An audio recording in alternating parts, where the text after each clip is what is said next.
Welcome back to Volgarr the Viking, and the next level has boats in it, so I hope you like boats, because I like boats.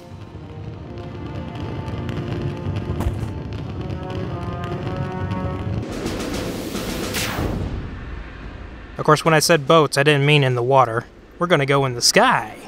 So level 5's the, air level? I don't know. Anyways, so one unique thing about this level is that because we're in the air and we're moving very fast, our jumps are actually altered slightly.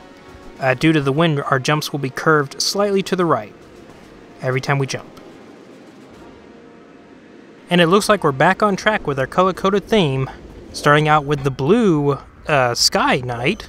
The blue Sky Knight throws his little circle thingamajig. I think it's called a glade or something. Anyways, all he does is just stand there and throws his whatchamacallit, and he goes down in 3 hits. But there is a bit of a quirk to him. He's probably the only enemy in the entire game that's wised up to Volgarr's spear-throwing habits, and he will actively dodge them. Of course, he doesn't dodge them all the time. You can trick him into taking a spear to the face while he's in the middle of his throwing animation. Next up is the green Sky Knight, and he moves in a wave-like fashion, and he carries a shield around.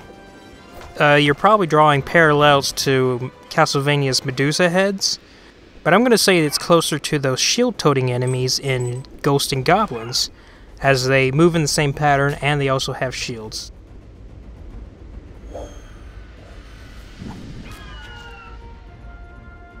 And the next enemy is these little guys. He's called Toady. Toadies will run up and then they will try to glide towards you, and they're not that much of a problem, especially when you're on even ground with them.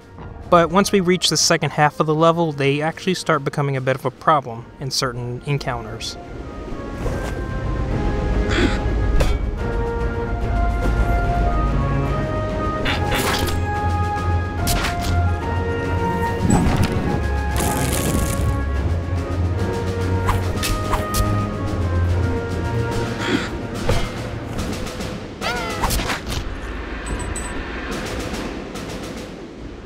And we reach the heavy hitter of the level, the Red Sky Knight. The Red Sky Knight is actually an interesting kind of enemy because it's probably the first enemy that actually clues you into what the boss of this level does. And here's its first attack. It'll wind back and try to jab at you with its lance. And then the second attack, it'll try to lunge on top of you. And its last attack, it'll try to dash at you twice. And it goes down in 5 hits. So that enemy is pretty much made to sort of get you ready for the boss at the end, and I actually think that's pretty interesting because that's the only instance this has actually been done. You know, none of the other enemies in the other levels did anything like that, really.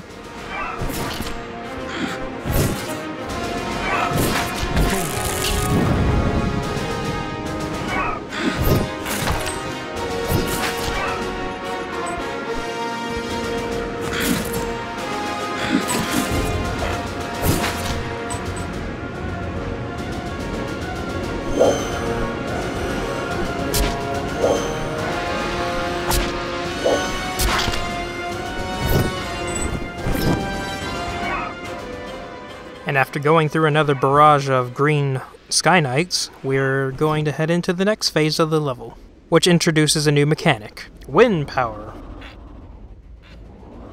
So the Sky Fortress is equipped with numerous fans that pump out a lot of air, so much so that they're able to carry Volgarr's weight, surprisingly.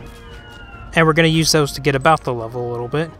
So one neat thing about the fans is, if you throw a spear through them, it'll actually skew the trajectory of the spear up or down depending on which way the fan is blowing.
So at the top of this fan is going to be a toady waiting at the top trying to jump you, and it's a better idea to hang on to the right side of the fan rather than the left side, so that way once you reach the top you can just spin attack and you can kill him instantly before he jumps you.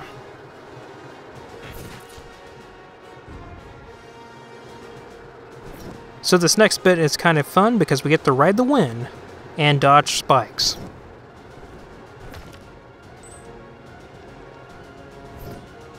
Kind of screwed this up here. I was supposed to hold down once we entered this fan's current, so we can do that and make it look pretty cool, but I screwed it up. So we didn't get to look cool, but that's alright. One thing to remember while you're riding a fan's current is that you're still counted in air, so once you double jump, you're pretty much not going to be able to double jump again, which means I'm going to miss out on that treasure chest, but that's okay. We can loop around again and try again if we are so desperate for it, even though I'm not.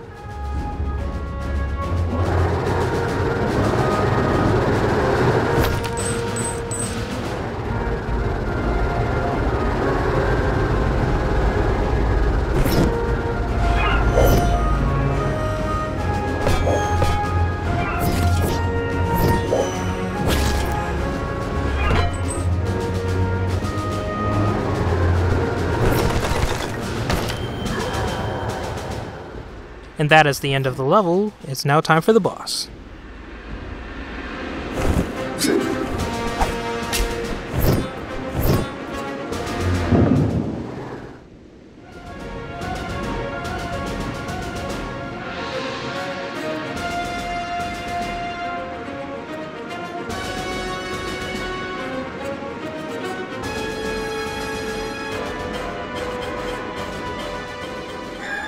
So as I mentioned earlier, this boss is pretty much modeled after the red Sky Knight, so a lot of his attacks are pretty identical. He just does them a little differently. For example, the plunge attack has a shockwave that comes out from two ends. So here's his one unique attack. He will go into the middle and charge up, I don't know, a ki blast or something. And depending on which side of the arena you're on will depend on whether or not he's going to go clockwise or counterclockwise. If you're standing on the right side of the arena, he will do it clockwise, and if you're on the left side, he'll do it counterclockwise. And that way you can manipulate the attack to go whichever way you want it to go.